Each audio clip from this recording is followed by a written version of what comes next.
How's it going, YouTube? My name is Jordan and we're back today continuing the series of setting up our Reef Bay 15-gallon aquarium. Today we're going to be talking about the stand, the positioning of the tank, and we're going to run through the equipment that we're going to be using for this setup. In the last video we did the unboxing as well as setting up the actual tank dry, and today we're going to be going over the pieces that are going to make this tank run. So first of all, up top, as you guys can see, we do have a light on the tank now, and this is the Newsike K7 Mini, which is, I believe, about a 60 watt fixture, which should be enough for us to grow some soft corals, LPS, and even some entry level SPS. I did post this tank on our stories, so if you guys aren't following us on Instagram, be sure to check that out. We have it linked in our bio, but I did ask what you guys wanted to see in this setup. So if you want to comment below this video and tell us what you want to see in the tank, fish, coral, invert wise, let us know. With that being said, we also did ask if you guys wanted this to be a high tech or a low tech. I've seen a couple of responses that it looks like people want to see a low tech beginner setup.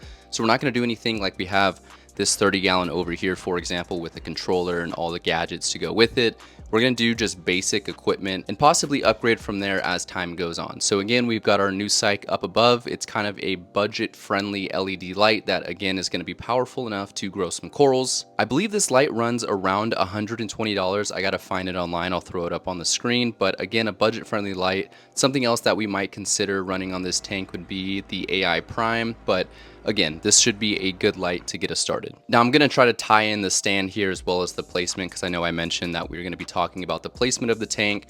We want to go through the A to Z of setting up a beginner tank, so I want to make sure I touch on everything. This spot that we chose for the tank to go is kind of the only place in my apartment that this is going to fit. But it is also a great spot because it's not near a window, so we're not going to get any excess light to grow algae, and there's not going to be any drafts from the window or even a vent that's going to either heat up the tank or cool it down. So it's in a pretty nice spot that's somewhat shaded. I know there's kind of a reflection coming from this window over here, but nonetheless, it's a good spot. Now for the stand, we chose this tank because it comes with the stand itself, but if you were to buy the tank as a kit on its own, without the stand, just make sure that it's able to hold anywhere from like 2 to even 300 pounds just to be safe, because these tanks can get pretty heavy even at this small of size.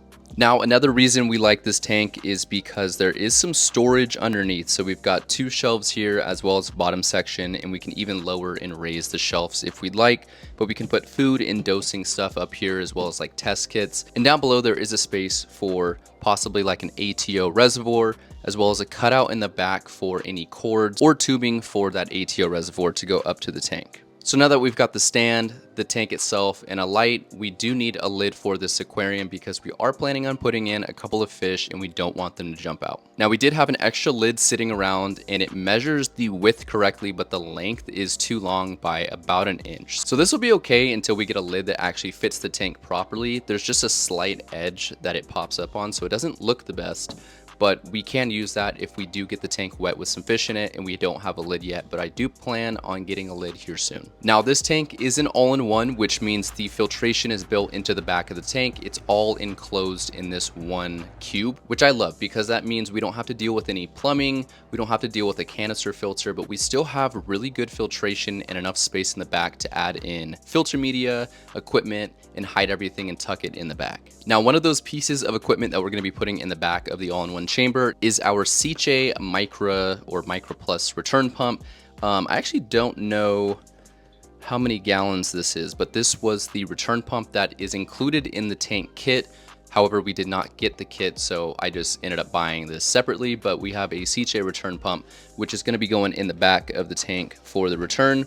There is plumbing that comes with this tank, which is nice because we don't have to worry about the fittings and everything, but that's going to be going on the right chamber where you see the little return nozzle there. Also, kind of extra laying around, I had this Cobalt 50 watt heater. This is going to be used to, of course, heat the aquarium. We may want to look into getting a controller like an Inkbird to have extra redundancy to make sure our heater isn't staying on, or it's obviously kicking on when the tank gets too cold. So we've got a Cobalt heater there, and then we do need something for flow. So we've got a J-Bow or Jabeo, I call it a Jabeo, but I think it's J-Bow SLW10 power head. This is their smallest puck style power head, which should be perfect because this tank isn't that long, so we don't want something that's just pushing a ton of flow to the other side of the tank. So something this small, it's like 170 gallons an hour, something like that.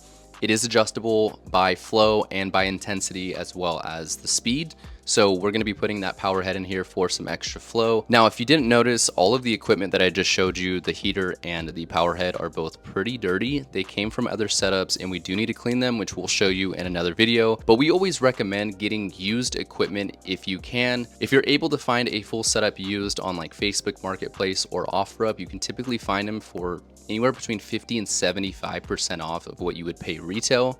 So we always recommend trying to check out used setups. Of course, if they're in good quality and good shape, make sure to check the silicone that there's no cracks or tears in the actual silicone beads. If there's any chipping on the glass or major scratches, I would try to look elsewhere.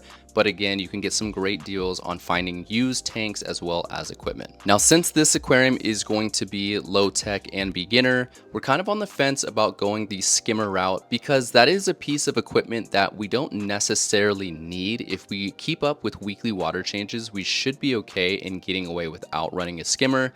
But if it's something that you guys want to see in the future of finding a nano skimmer for one of these tanks, then it's something we'll provide for you guys in the future. As well as an ATO, I'm also still on the fence about adding an automatic top-off system to this tank. It's such a small aquarium that fluctuations in salinity can be pretty drastic day by day, but it's also small enough that we can get in there with a cup of water and top it off once a day instead of having to go out and buy a whole ATO kit. So that's pretty much all of the equipment that we're going to be running for this tank. We've got the pump, the heater, the light, and the power head, and anything else is kind of extra that's going to either make maintenance easier or just make the tank a little bit more stable. But again, we'll get to that once we start setting up the tank and actually adding water and eventually coral and fish. We're super excited for this setup. I hope you guys are too. Please let us know in the comments down below what type of inhabitants you'd like to see in this tank, as well as other equipment that you might want to see on this aquarium as well. Be sure to check out our other socials. The link is in the bio. But with all of that being said, we will catch you guys on the next one.